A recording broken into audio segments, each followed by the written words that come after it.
मतलब कि liquid form या स्टिक फॉर्म या वाटर बेस, ये सब किस स्किन के लिए बनी है। जब एक मार्केट इतनी डिफरेंट टाइप्स में मेकअप प्रोडक्ट्स बना रही है तो डेफिनेटली इसका कोई रीजन है। अस्सलाम वालेकुम जी, क्या हाल चाल है सबका? ठीक ठाक है। Welcome back to my channel Ken creation. Advance beautician course हो रहा है सर्टिफिकेट के साथ। क्लासेस को मिस नहीं करना। क्लासेस हेल्पफुल रह रही हैं तो क्लासेस को लाइक करना है, शेयर करना है, ज्यादा से ज्यादा फॉरवर्ड करना है और हर क्लास के नीचे आपने प्रेजेंट का कमेंट लाजमी करना है अगर आपको सर्टिफिकेट चाहिए। ठीक है, इसके अलावा अगर आपको किसी बात की समझ नहीं आती तो भी हम उसे कमेंट सेक्शन में पूछ सकते हैं, इंस्टाग्राम पे भी मैसेज कर सकते हैं। तो आज का हमारा टॉपिक है स्किन टाइप। जब हम मेकअप कोर्स कर रहे हैं तो उसमें हमने सिर्फ उतना ही स्किन के बारे में पढ़ना है जितनी की स्किन की मेकअप में इन्वॉल्वमेंट है। मतलब कि आपको मेकअप करने के लिए स्किन जिस टाइप की चाहिए होती है या आपकी कैसी स्किन होनी चाहिए, कैसी स्किन आती है, आप अपनी स्किन को कैसे ट्रीट करना है, उस हद तक हम स्किन को पढ़ेंगे।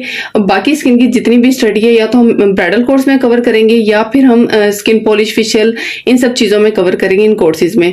कि स्किन केयर क्या होती है, जापानीज कोरियन स्किन आप किस तरह से अचीव कर सकते हैं, ये सब एक अलग टॉपिक में आ जाता है। हमें मेकअप के लिए जैसी स्किन चाहिए होती है हमने सिर्फ उतना ही यहाँ पे मेकअप कोर्स में स्किन को पढ़ना है। ठीक है, स्किन की कितनी टाइप्स हैं? स्किन की 6 टाइप्स हैं। जब आप बेसिक्स पढ़ते हैं ना तो आपको 4 टाइप्स के बारे में बताया जाता है, नॉर्मल, ड्राई, ऑयली और कॉम्बिनेशन। जब आप एडवांस सीखते हैं तो एक्ने और सेंसिटिव एक अलग स्किन हो चुकी है। सर्च के मुताबिक कि एक्नी अब आपको ड्राई पे भी होती है, ऑयली पे भी हो जाती है, कॉम्बिनेशन किसी भी स्किन पे आपको किसी भी कंडीशन, किसी भी प्रॉब्लम की वजह से एक्नी हो सकती है और फिर वो काफी टाइम रहती है। आहिस्ता आहिस्ता गया तो ड्राई स्किन भी एक्नी की तरफ शिफ्ट हो जाती है, या एक्नी स्किन जब आप उसकी बहुत ज्यादा केयर करते हैं तो वो नॉर्मल की तरफ भी आ जाती है। ठीक है, तो ये एक स्किन टाइप अलग होगी, सेंसिटिव स्किन भी अलग होगी। एडवांस जब आप स्टडी करते हैं स्किन की तो आपको 6 टाइप्स देखने को मिलती हैं। क्लियर? तो ये हमारी 6 स्किन टाइप्स हो गई। नेक्स्ट मैंने आपको कल की क्लास में भी बताया था कि पहले का काम प्लस बाद का makeup is equal to outstanding makeup. जब आपको अपना काम परफेक्ट चाहिए, आउटस्टैंडिंग चाहिए, तो आपने पहले का क्या काम था? स्किन को प्रेप करना। आपने स्किन को रेडी करना मेकअप के लिए। यहाँ मैंने स्किन प्रेप की सभी प्रोडक्ट्स नोट डाउन की हुई हैं। ये सब चीजें घबराना नहीं कि आपको लेनी ही पड़ेंगी। जब हम प्रैक्टिकल की तरफ आएंगे तो हम ट्रिक्स का ज्यादा यूज करेंगे ताकि हमारी प्रोडक्ट्स कम लगे। तो आप ये सब चीजें हर स्किन पर नहीं लगती, ना ही हर कंडीशन पर लगती हैं, लेकिन आपके पास हर चीज का नॉलेज होना चाहिए। आपको पता होना चाहिए मार्केट में ये चीज है किस काम के लिए, किस लिए होती है, इसका क्या रिजल्ट है और आपने इसको कब कहाँ अप्लाई करना है। तो चलिए जी देखते हैं स्किन को प्रेप करने के लिए क्या क्या प्रोडक्ट्स होती हैं। सबसे पहले हमारा आ जाता है क्लींजिंग। क्लींजर जो होते हैं वो आपकी स्किन को डीपली क्लीन करते हैं। जो फेस वॉशेज होते हैं वो आपकी स्किन की अपर लेयर को नीट करते हैं, जबकि जो क्लींजर होते हैं, अगर आपका बहुत माइल्ड क्लींजर है तो आपकी सेकंड लेयर तक काम करता है, और अगर बहुत हैवी क्लींजर है या ऑयल बेस्ड क्लींजर है तो आपकी थर्ड लेयर तक आपके पोर्स को नीट करता है। ठीक है, जब आपकी स्किन नीट होगी तो ही आपका ऊपर का काम भी अच्छा लगेगा। गंदी स्किन पे आप काम नहीं अच्छा कर सकते। एक्सफोलिएटर क्या करता है? आपकी स्किन की अपर लेयर पे डस्ट रहने की वजह से एक लेयर बन जाती है, ये उसको रिमूव करता है। डेड स्किन को, डेड सेल्स को रिमूव करता है एक्सफोलिएटर। मतलब कि आपने जब स्किन को स्क्रब करते हैं ना, डेड स्किन रिमूव हो जाती है, आपके पास बिल्कुल स्मूथ सरफेस आ जाता है। नेक्स्ट हमारा प्राइमर आ जाता है। मार्केट में आपको हर तरह की, हर स्किन के हिसाब से प्राइमर्स मिलते हैं। अगर आपको मैट फिनिशिंग चाहिए उस तरह से ऑयल कंट्रोल प्राइमर होते हैं, पोर्स मिनिमाइजर होते हैं, हर तरह के प्राइमर आपको मार्केट में मिलते हैं। ये भी मेकअप से पहले के काम में आ जाते हैं। नेक्स्ट हमारा सीरम, मॉइस्चराइजर हमारी स्किन को मॉइस्चराइज करते हैं। अगर ड्राइनेस हो रही होती है, डिहाइड्रेशन हो रही होती है तो टोनर अप्लाई किया जाता है। इसके अलावा सन ब्लॉक अप्लाई किया जाता है ताकि सनरेजेस से बचा जा सके। जैसे कि सेंसिटिव स्किन होती है ना, ये बहुत जल्दी डे टाइम में रेडनेस की तरफ आती है, तो इस स्किन के लिए जरूरी होता है आपने सनब्लॉक यूज करना है। इसके अलावा स्ट्रोक क्रीम मार्केट में आती है। स्ट्रोक क्रीम क्या करती है? ये आपके मेकअप को एक शीन लुक प्रोवाइड करती है, मतलब कि एक बहुत ही फ्लॉलेस ग्लो, बहुत ही सटल ग्लो प्रोवाइड करती है। ठीक है, इसके अलावा आई क्रीम्स होती है जिनकी बहुत ज्यादा डार्क सर्कल्स होते हैं, डिहाइड्रेशन आई एरिया में होती है, वो आई क्रीम्स यूज करते हैं। इसके अलावा शीट मास्क यूज होते हैं, एसेंस यूज होते हैं, हाइड्रेटिंग स्प्रे यूज होते हैं, बहुत मटेरियल है। इसके अलावा तो आपने ये सब लेना नहीं है, आपके पास नॉलेज होना चाहिए इसमें से कौन सी बहुत जरूरी है, उनको आप स्किप नहीं कर सकते। जैसे जैसे हम स्किन को पढ़ेंगे आपको आइडिया होता जाएगा कौन सी चीज मस्ट बीच में चलती आ रही है। ठीक है, उसके बाद हमारा आइसिंग मसाज, ये भी मेकअप से पहले का है। हर स्किन पर नहीं होता, हर कंडीशन पर नहीं होता, लेकिन जिस स्किन पर होता है और क्यों जरूरी होता है ये साथ साथ इसको कवर करते हैं। नेक्स्ट हमारा आ जाता है मेकअप फॉर्म। जिस तरह एक मेकअप आर्टिस्ट के लिए सभी स्किन टाइप को पढ़ना जरूरी है, इसी तरह मेकअप की जितनी भी फॉर्म्स है, किस स्किन पे कौन सी फॉर्म लगती है, मतलब कि लिक्विड फॉर्म या स्टिक फॉर्म या वाटर बेस, ये सब किस स्किन के लिए बनी है। जब एक मार्केट इतनी डिफरेंट टाइप्स में मेकअप प्रोडक्ट्स बना रही है तो डेफिनेटली इसका कोई रीजन है। इन एडवांस आपने स्किन को अच्छे से समझना है और उसके अकॉर्डिंग आपने मेकअप करना है, मेकअप अप्लाई करना है। हर चीज आपको मिलती है। लिक्विड में आपको फाउंडेशन मिलते हैं, आई शेडो मिलते हैं, ब्लश मिलते हैं, कंटोर, हाईलाइटर, लिपस्टिक, हर चीज आपको लिक्विड भी मिलती है, क्रीम भी, पाउडर भी और वाटर बेस भी, हर चीज है इस टाइम मार्केट में। तो हमारी सभी स्किन टाइप्स भी हो गई, वो सभी प्रोडक्ट्स भी हमने डिस्कस कर ली जो मेकअप से पहले अप्लाई किए जाते हैं स्किन को प्रेप करने के लिए। इसके बाद मेकअप की सभी फॉर्म्स भी देख ली। अब हमने इसी टॉपिक की डेप्थ में जाना है। मैंने आपको पहले भी कहा है कि अगर आपने हाई लेवल का मेकअप आर्टिस्ट बनना है ना, तो हर टॉपिक को डीपली कवर करना है। अब इसी के डेप्थ में जाते हैं। अब हमने क्या करना है कि किस स्किन को मेकअप से पहले प्रेप करने के लिए क्या प्रोडक्ट्स लगेंगे और बाद में मेकअप किस टाइप का लगेगा। हर स्किन के अकॉर्डिंग उसकी प्रेप करने की प्रोडक्ट्स अलग हैं और मेकअप की प्रोडक्ट्स अलग होंगी, ठीक है। तो हमने सभी स्किन को डिस्कस करना है। सबसे पहले हमारी आ जाती है नॉर्मल स्किन। नॉर्मल स्किन को गोल्डन स्किन भी बोला जाता है। क्यों? क्योंकि ये एक हेल्दी स्किन की तरफ आती है। जैसे मौसम चेंज होता है ये अपनी थोड़ी सी कंडीशन भी चेंज करना चाहती है। अगर बहुत ज्यादा डिहाइड्रेशन होती है, आप थोड़ा सा पानी पीते हैं या थोड़ी सी केयर करते हैं, ये जल्दी से कवर अप हो जाती है। तो अब इस स्किन को मेकअप से पहले किन चीजों से प्रेप करना है और इसका मेकअप कैसे करना है ये पढ़ते हैं। नॉर्मल स्किन की मेकअप से पहले स्किन प्रिपरेशन क्या होगी। सबसे पहला स्टेप आ जाता है क्लिनजिंग। कोई भी स्किन है, normal, dry, oily, combination, acne, sensitive, कोई भी स्किन टाइप है, आप क्लिनजिंग स्किप नहीं कर सकते। ऑन द स्पॉट क्लिनजिंग नहीं कर रहे हैं, 2 दिन पहले की हुई है, 3 दिन पहले, या फिर आपने अच्छा फेशियल लिया हुआ है। अगर आपको स्किन हार्ड फील हो रही है तो आपने ऑन दी स्पॉट करनी है। लेकिन अगर आपको हार्डनेस फील नहीं हो रही, स्किन नीट फील हो रही है, स्मूथ है, सॉफ्ट है, तो आप क्लिनजिंग स्किप कर सकते हैं, ठीक है। लेकिन अगर आपको नजर आ रहा है कि क्लिनजिंग की जरूरत है तो आपने लाजमी क्लिनजिंग करनी है। नेक्स्ट स्टेप हमारा होता है एक्सफोलिएशन। अगर आप मेकअप करने से पहले स्किन को देख रहे हैं, स्किन हार्ड फील हो रही है, स्किन पे डेड स्किन बैठी हुई है, बहुत ज्यादा ड्राइनेस फील हो रही है आपको, डेड स्किन की ड्राइनेस, तो आपने उसको एक्सफोलिएशन लाजमी करनी है। अगर आप इसको स्किप कर देते हैं, इग्नोर कर देते हैं, तो क्लाइंट का कुछ भी नहीं जाता, वो मेकअप करके तो चले जाते हैं। आपको क्या करना पड़ता है, मेकअप बहुत ज्यादा मेहनत करनी पड़ती है। एक तो मेकअप करने पे, दूसरा जब वो फिर भी रिजल्ट नहीं आते, जब एक नीचे लेयर बैठी हुई, एक टेक्सचर बना हुआ है, स्मूथ सरफेस नहीं है आपके पास, तो स्मूथ फाउंडेशन किस हद तक रहेगी, कितनी देर तक रहेगी। थोड़ी थोड़ी देर बाद वो दोबारा वो भी उसी टेक्सचर में बनना शुरू हो जाती है जिस तरह से नीचे डेड स्किन बनी हुई होती है। तो क्या होता है, वो क्लाइंट दोबारा आपके पास नहीं आता, नुकसान आपका ही होता है। तो आपने, अगर आपको फील हो रहा है, आपको नजर आ रहा है कि एक्सफोलिएशन की जरूरत है, तो आपने लाजमी करनी है। जब क्लाइंट आपको अच्छा पे करे तो आपने भी अपना बेस्ट देना होता है। क्लियर? उसके बाद अगर आपको नॉर्मल स्किन पे बहुत ज्यादा डिहाइड्रेशन फील हो रही है, ये ओपन पोर्स कुछ फील हो रहे हैं, तो आपने टोनर अप्लाई करना होता है। क्या होता है, आपकी स्किन में रिलैक्सेशन आती है। जितनी ज्यादा स्किन रिलैक्स होती है उतना ही ज्यादा मेकअप में ग्लो आता है, मेकअप में लॉन्ग लास्टिंग आती है, फ्रेशनेस आती है, ठीक है। उसके बाद हमारा आ जाता है मॉइस्चराइजर, सीरम और सनब्लॉक। ये 3 स्टेप अगर तो आपके पास अवेलेबल है आप लगा दो। और अगर आपकी स्किन को फील हो रहा है, आपको नजर आ रहा है कि नॉर्मल स्किन तो है लेकिन मुरझाई भी है, मतलब कि डिहाइड्रेशन है इसमें, जरूरी नहीं है कि नॉर्मल स्किन है तो वो बस हर वक्त आपको चमकती नजर आएगी। अगर वो केयर करें तो अच्छी है, और अगर ओवर केयरलेस हो गए हैं तो फिर बहुत ज्यादा डलनेस की तरफ चली जाती है, मुरझा सी जाती है स्किन। तो अगर आपको फील हो रहा है कि बहुत ज्यादा मुरझाई हुई है तो आप स्टेप्स को फॉलो करो, और अगर नहीं है तो बहुत ज्यादा ओवर मॉइस्चराइजिंग करने की जरूरत नहीं है। जस्ट आपने जितना आपको काम स्किन चाहिए उतनी हो गई रेडी, आप अपना मेकअप स्टार्ट कर सकते हैं, ठीक है। और अगर आपके पास ये तीनों चीजें नहीं है तो फिर आप इनकी जगह एक शीट मास्क यूज कर सकते हैं। उसमें क्या होता है, सीरम्स, एसेंशियल्स, एसिड, वो सब चीजें जो स्किन की लाइफ होती है ना, वो सब चीजें एक ही पैकेट में होती है। आपने क्या करना है, वो अप्लाई करना है, जो उसकी टाइमिंग है उतनी देर तक रखना है, उसको रिमूव करना है। और एक और बात हमेशा याद रखनी है, कभी भी शीट मास्क के ऊपर डायरेक्ट मेकअप नहीं करना।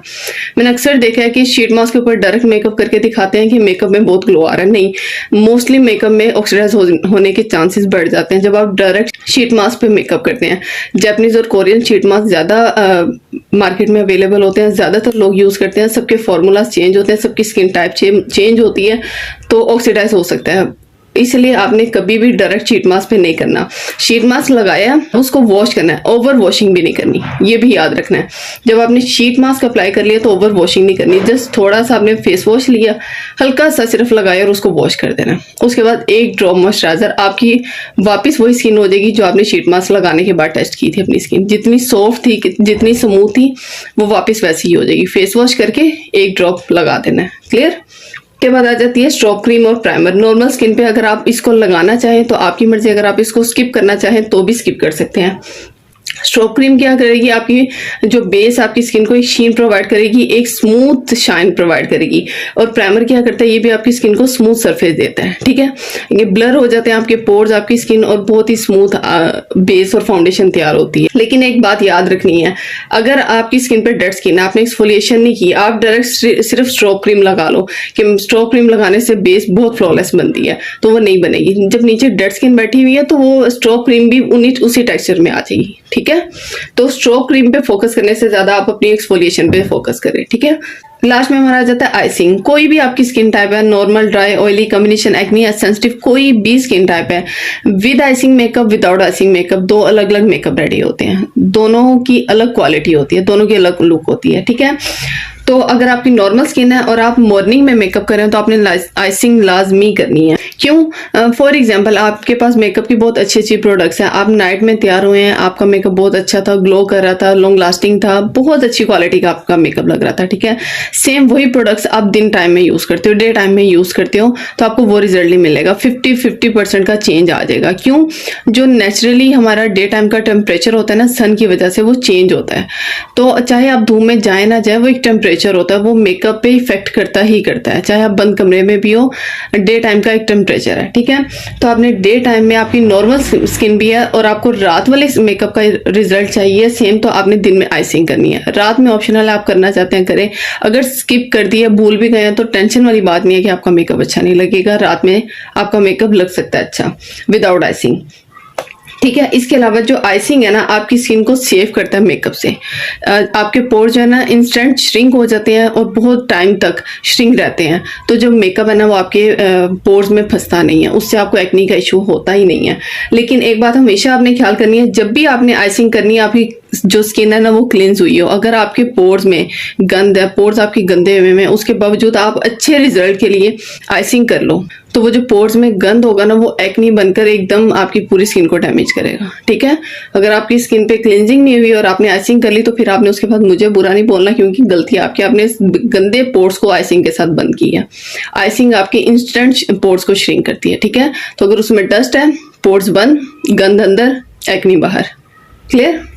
तो ये हमारी होगी मेकअप से पहले की तैयारी की। अगर आपने ध्यान में रखना है, क्लींजिंग की जरूरत है तो आपने लाजमी करनी है, एक्सफोलिएशन की जरूरत है।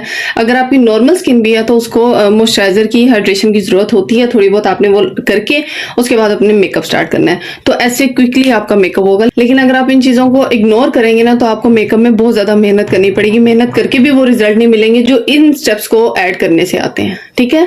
तो बजाय इस पे ज्यादा मेहनत करनी है, आपने इसको ऐड कर लेना। अब आते हैं मेकअप की तरफ। स्किन के हिसाब से मेकअप की क्या नॉलेज है। फॉर एग्जांपल आपके पास एक ड्राई स्किन है, आप उस पर सभी स्टेप्स फॉलो करते हो, मतलब उसको हाइड्रेशन चाहिए, मॉइस्चराइजर, जो भी चीज चाहिए स्किन प्रेप करने के लिए आप सब कुछ करते हो। उसके बाद ऑपोजिट मेकअप कर देते हो। जैसे कि ड्राई स्किन है, आप हर चीज वाटर बेस करते हो, ड्राई, पाउडर, एक्स्ट्रा, ये सब चीजें करते हो, तो आपकी पहली मेहनत भी बेकार हो जाएगी और दूसरे मेकअप की भी लुक नहीं आएगी। तो क्या करना है, आपने स्किन को देखते हुए टेक्निक्स अप्लाई करनी है, मेकअप प्रोडक्ट्स अप्लाई करनी है। अब जब हमारी नॉर्मल स्किन है तो इस पे हर टाइप का मेकअप अप्लाई हो सकता है, मतलब कि लिक्विड, क्रीम, पाउडर, वाटर, सब चीजें अप्लाई हो सकती हैं। क्लियर? अब नॉर्मल स्किन का क्लाइंट आपसे ड्यूई लुक चाहता है, तो आपने क्या करना है। अब एडवांस मेकअप में मेकअप करने का एक स्टाइल है कि आपने पहले हर चीज लिक्विड या क्रीम में अप्लाई करनी है। फॉर एग्जांपल आपने क्रीम अपनी कंसीलिंग की, क्रीम ही फाउंडेशन या लिक्विड फाउंडेशन अप्लाई की, उसके बाद आपने क्रीम कंटोर, क्रीम ब्लश और क्रीम हाइलाइटर, हर चीज आपने पहले क्रीम में अप्लाई कर ली। फिर आपने उन सभी चीजों को पाउडर से सेट किया। ब्लश ऑन पर पाउडर, ब्लश ऑन लगा के पाउडर को आपने सेट किया। अपनी फाउंडेशन को पाउडर से सेट करना है। कंटोर को, हर चीज को जब आपने पाउडर से सेट करना है तो क्या हो जाएगी, आपकी दो एप्लीकेशन हो जाएंगी। पहले आपने पूरा मेकअप क्रीम से किया, फिर आपने पूरा मेकअप पाउडर से किया। तो आपने 2 बार मेकअप अप्लाई किया, 2 बार एप्लीकेशन किया मेकअप की। मेकअप के स्टाइल का, इस मेथड का मैंने एक निकनेम रखा हुआ है, टू डू या ट्वाइस मेकअप। इससे आपको ये हेल्प होती है कि अगर आप अपने सैलून के ओनर और स्टूडेंट काम कर रहा है, क्लाइंट बैठा हुआ है और आपको गाइड करना है अपने स्टूडेंट को कि क्या मेकअप करना है, क्या एप्लीकेशन करनी है, वाटर बेस में जाना है, लिक्विड में जाना है, ये दोनों को मिक्स करना है। तो आप अगर अपने स्टूडेंट को कहते हो टू डू मेकअप के साथ उनको मेकअप कर दो या ट्वाइस मेकअप टेक्निक करो, तो क्या होता है, आपका स्टूडेंट समझ भी जाता है, परफेक्ट काम होता है, क्लाइंट सेटिस्फाइड होता है आपकी कोड वर्डिंग रहती है। तो आई होप कि ये निकनेम आपको भी हेल्प आउट करेगा। उसके बाद क्या करना होता है, सबसे पहले आपने क्रीम या लिक्विड एप्लीकेशन कर ली। अगर आपकी नॉर्मल स्किन है, आपने लिक्विड फाउंडेशन, कंसीलर, कंटोर, हर चीज आपने लिक्विड अप्लाई करनी, हाइलाइटर तक आपने लिक्विड अप्लाई करना है। लेकिन लिक्विड अप्लाई करने से पहले आपकी स्किन एक तो टेक्सचर से फ्री हुई हो, दूसरा उसमें हाइड्रेशन हो या मॉइस्चराइजर हो। ठीक है, आपने लिक्विड अप्लाई कर लिया, उसके बाद आपने पाउडर से सेट करना है तो आपको ड्यू लुक आएगी। पाउडर से हर उस चीज को सेट करना है, contour, bronzer, blush on, highlighter, आपकी फाउंडेशन, हर चीज को आपने सेट करना है। ठीक है, तो ड्यू लुक आ जाएगी, 100% लॉन्ग लास्टिंग होगा, 100% अट्रैक्टिव आपका मेकअप लगेगा। क्लियर। नॉर्मल स्किन पे आपने मैट मेकअप करना है, चाहे आपको मैट ओवरऑल लुक चाहिए। ऐसा नहीं है कि आपको मैट मेकअप चाहिए तो आपने कोई भी सीरम या टोनर या कोई भी मॉइस्चराइजर अप्लाई नहीं करना। बहुत ज्यादा ओवर स्किन प्रिपरेशन ना करें, लेकिन आपने मॉइस्चराइजर लाजमी अप्लाई करना है मैट लुक के लिए। जो मॉइस्चराइजर है वो आपकी बेस को ग्लो ही नहीं करेगा, लेकिन लॉन्ग लास्टिंग करेगा। ऐसा नहीं है कि मुरझाई हुई स्किन पर आप मैट मेकअप कर सकते हैं। तो मॉइस्चराइजर मस्ट हो गया। उसके बाद आपने क्या करना है, वाटर बेस या क्रीम बेस्ड मेकअप यूज करना है, जैसे कि मिनरल बेसिस होती हैं, एक्वा बेसिस होती हैं, इसके अलावा हांडी बेस हो गई, डरमैक्स बेसिस। ये जो फॉर्म होती है मेकअप की, आपने उस टाइप की फाउंडेशन अप्लाई करनी है। बहुत ज्यादा अगर आपको ड्राइनेस बेस में फील हो रही है तो आप बिल्कुल जरा सा लिक्विड ऐड कर सकते हैं। सेम फिर आपने इस तरह से cream blush on, cream contour, ये सब चीजें अप्लाई करनी है, लेकिन क्रीम हाइलाइटर अप्लाई नहीं करना क्योंकि हमें मैट फिनिश मेकअप चाहिए। क्लियर। तो ना हम क्रीम हाइलाइटर अप्लाई करें, पाउडर हाइलाइटर अप्लाई करेंगे। जब पाउडर बेस से अपने मेकअप को लॉक करना है, मतलब कि या तो पैनकेक हो गया, लूज पाउडर्स हो गए, इन चीजों से आपने उसको बेक कर देना है। क्लियर, अपने ओवरऑल मेकअप को, तो आपके पास मैट फिनिशिंग मेकअप लुक आ जाएगी। इन केस अगर आप अपने स्किन पे मॉइस्चराइजर नहीं अप्लाई करते, स्किन डिहाइड्रेट है, मुरझाई हुई है, मॉइस्चर नहीं है उसमें, ठीक है, ये सब चीजें नहीं, और आप मैट फिनिशिंग चाह रहे हो तो वो मैट फिनिशिंग नहीं आएगा, वो आपके फेस पे पाउडर का काम करेगा। जैसे आपने जस्ट पाउडर लगाया, क्रैक्स आएंगे, प्रॉब्लम्स आएंगी। ठीक है, मैट फिनिशिंग का हरगिज मतलब नहीं है कि आपने फटी हुई खराब स्किन पे काम करना है। क्लियर। तो आज की क्लास में आपको कुछ सीखने को मिला, आपने नॉलेज गेन किया, तो क्लास को लाइक करना, ज्यादा से ज्यादा शेयर करना। मिलेंगे इंशाल्लाह नेक्स्ट क्लास में। अपना बहुत सारा ख्याल रखिएगा। अल्लाह हाफिज।